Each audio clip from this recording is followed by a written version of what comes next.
છે.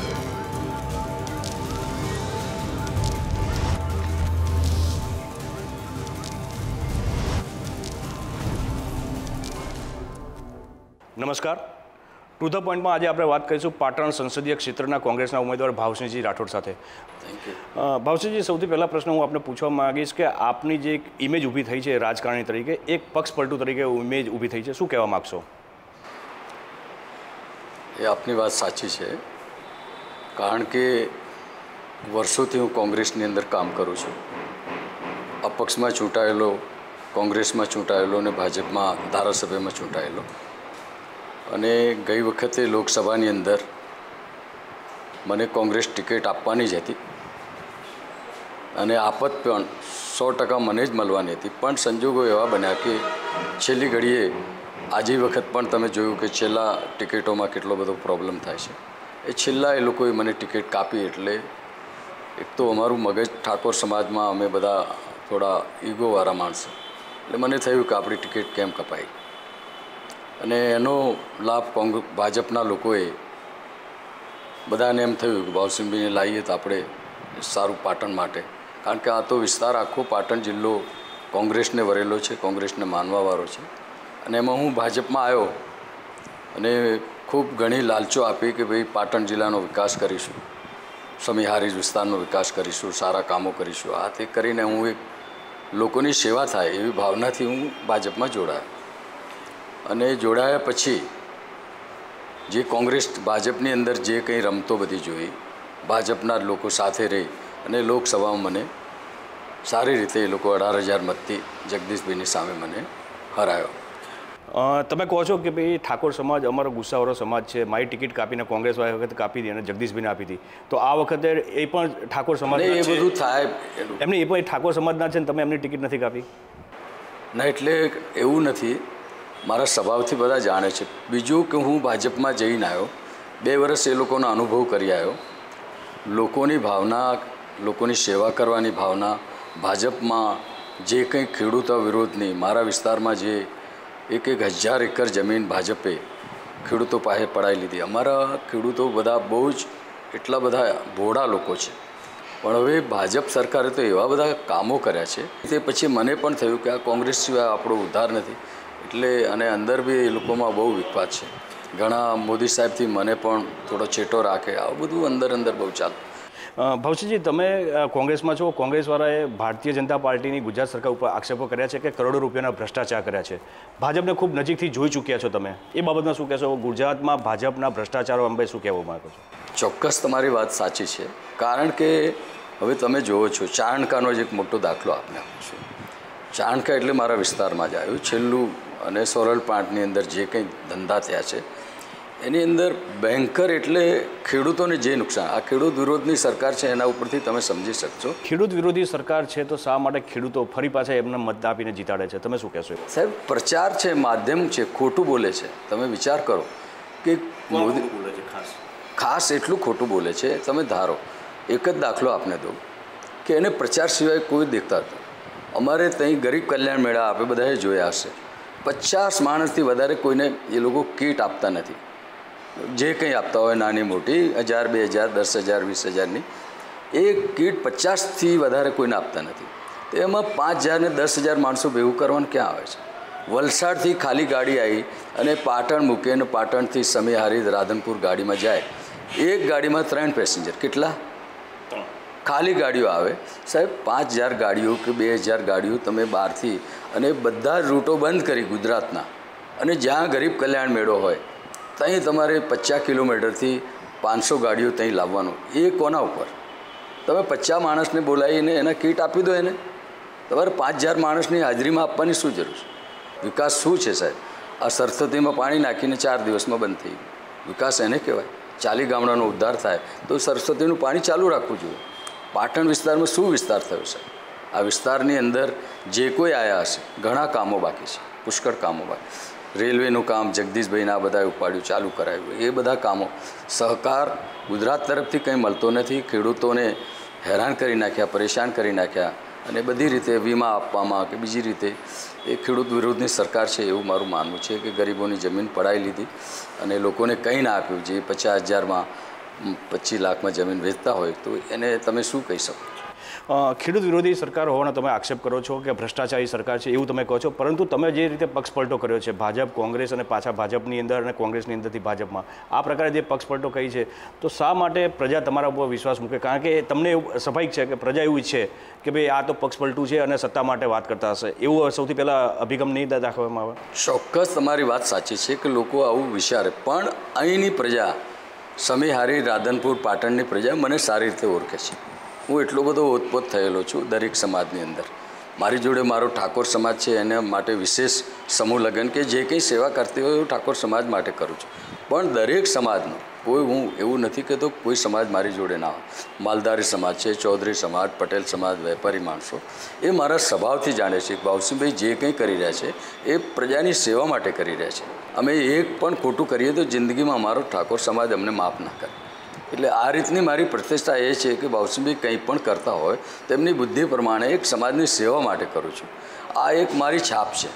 તમે કહો છો પાટણનો વિકાસ થયો છે, કયો વિકાસ થયો છે પાટણમાં? પાટણમાં કંઈ વિકાસ નથી થયો. એક રેલવેનું કામ મોટામાં મોટું છે, બિલડીવાળું. હા, બિલડીવાળું, બરાબર છે.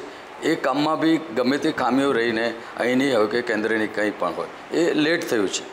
બધી કામ હું આવીને પણ ભગવાનની કૃપાથી એ આપણે સફળ કરીને પૂરું કામ કરીશું. પણ તમારી પહેલા જે સંસદ સભ્ય હતા જગદીશભાઈ ઠાકોર, કામ કર્યા છે રેલવે, એમની ખામી રહી ગઈ છે એવું માનો છો તમે? ના ના, એવી ખામી નથી, પણ આ તો સરકારની વ્યવસ્થા છે. એમણે તમે જોયું હશે કે આ બનાસ નદી ઉપર અત્યારે પિલ્લર બિલ્લર બધા લાગી ગયા છે, પુલ નથી બન્યો, કામ આગળ નથી ચાલ્યું. એ પણ ખામી છે ને? ખામી તો એ સરકારની વ્યવસ્થા, પણ એમના પ્રયત્નો તો છે ને. જગદીશભાઈ ખૂબ પ્રયત્નો કરીને અત્યારે પિલ્લર તો નદીમાં આપ જશો તો હું કાલે આવ્યો હતો ત્યાં કરીને કામ તો ચાલુ થઈ ગયું છે અને એ થવાનું છે. એના ઉપરથી આપ સમજો કે સરકારે જ્યારે મુહૂર્ત કરીને જ્યારે નદીની અંદર પિલ્લરો બનાવ્યા હોય તો રેલવે ચોક્કસ થવાની છે, મને પણ વિશ્વાસ છે. અને એ અધૂરા કામો જગદીશભાઈના છે એ પૂરી કરવાની મારી જવાબદારી છે. એ પાટણની પ્રજાને આપણે ભેટ આપવાની જ હોય અને એના માટે પૂરતા પ્રયત્નો કરી અને રેલવે માટે હું પૂરા પ્રયત્ન કરીને લાવીશ એવી મને આશા છે.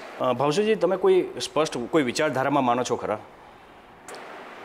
સેવા સિવાયની તો શું વિચારધારા? બાકી તો બધું હોય, પ્રતિષ્ઠા આપણને મળતી હોય, ગરીબ માણસના કામ કરીએ છીએ, સેવા કરીએ છીએ, એ એક ભાવના મારામાં પહેલેથી જ છે અને અત્યાર સુધી જળવી રહી છે કે આપણું કંઈક ધંધાનું 2 પૈસાનું નુકસાન કરીને તમે આ પ્રજામાં ગમે ત્યાં સમીહારી વિસ્તારમાં કહેશો, કોઈ પણના બેસણાથી લઈ અને લગ્ન પ્રસંગ, યજ્ઞ પ્રસંગ, કથા પ્રસંગ, જે એમના ઘરની અંદર સારો પ્રસંગ હોય કે ખરાબ પ્રસંગ હોય, એની અંદર એમની ઈચ્છા હોય કે ભાવસિંહભાઈ આવે અમારે ત્યાં, તો એમાં હું ક્યારે પણ ચૂક્યો નથી. જો તમારો એક ઇતિહાસ હતો, ભૂતકાળ છે તમારો, એ ગુનાહિત રહ્યો છે અને તમારે એની ઉપર પુસ્તક પણ લખાયું છે, શું કહેશો?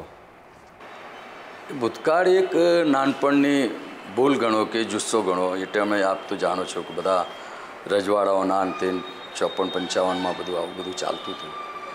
એમાં એક જાતનું બધું વાતાવરણ જેવું હતું અને કોઈ કારણસર બધું કંઈ ને કંઈ સંજોગોના વિચારે તો મારી રીતે બહાર નીકળવું પડ્યું. અને જે સંજોગોમાં જે કંઈ કરવાનું હતું એ પોલીસ સામે જ હતી ને હું તો અમે 2-4 મિત્રો હતા, એ રીતે એ આખો ઇતિહાસ બની ગયો, એની બુક બી લખાઈ ગઈ છે. એ એક કલંક ગણો કે જે સારું ગણો કે મારી બુદ્ધિનું એક પ્રદર્શન ગણો જે એમાં થઈ ગયું છે.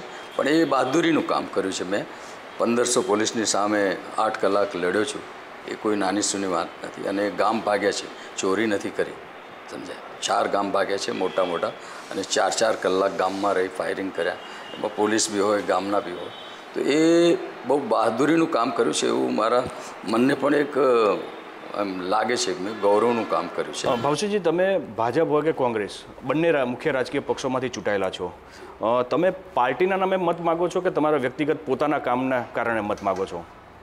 જે હોય તેમે એ વસ્તુ આખી જુદી હોય છે કે હું ભાજપમાં હતો ત્યારે ભાજપની વાત કરું, ભાઈ નરેન્દ્રભાઈ સારા છે કે આ એ વસ્તુ કરવી પડે. આજે કોંગ્રેસ તો કોંગ્રેસ સારી છે એની મારે વાત કરવી પડે. વિશેષ તો મારી લોકોમાં જે ભાવના છે એ મારી પર્સનલ, મને લોકો પ્રેમથી માને છે કે ભાવસિંહભાઈ એક સારા માણસ એટલે ગમે તારે ફોન ઉપાવે, ટાંપુ કરે, બોલાવીએ તારે આવે.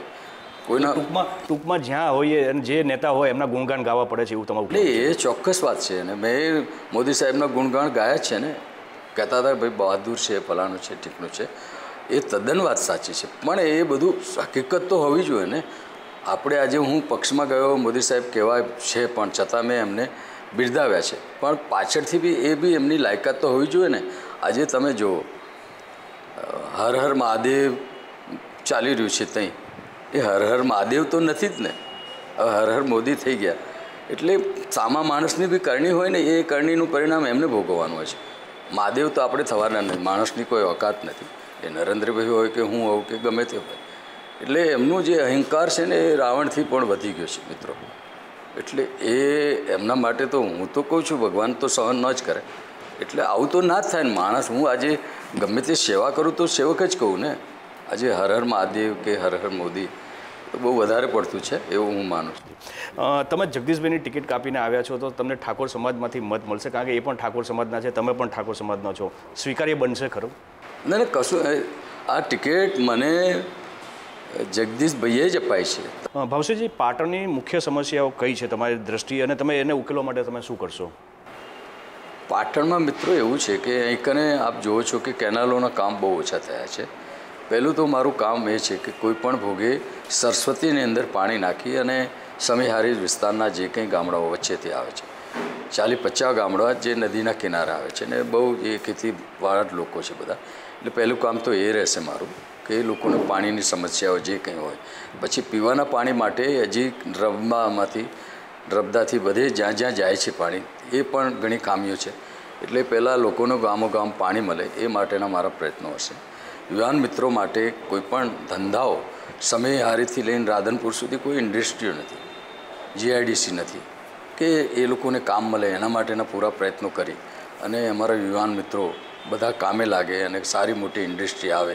જેમ અત્યારે જો કે બહુચરાજીની અંદર મારુતિના આ બધા આવે છે, એ રીતના કોઈ પણ બીજા ઇન્ડસ્ટ્રી કારખાનાઓ વગેરે આવે તો આ પ્રજા પાટણના જિલ્લાના લોકોને યુવાન મિત્રોને કામ મળે એ માટેના મારા પ્રયત્નો રહેશે.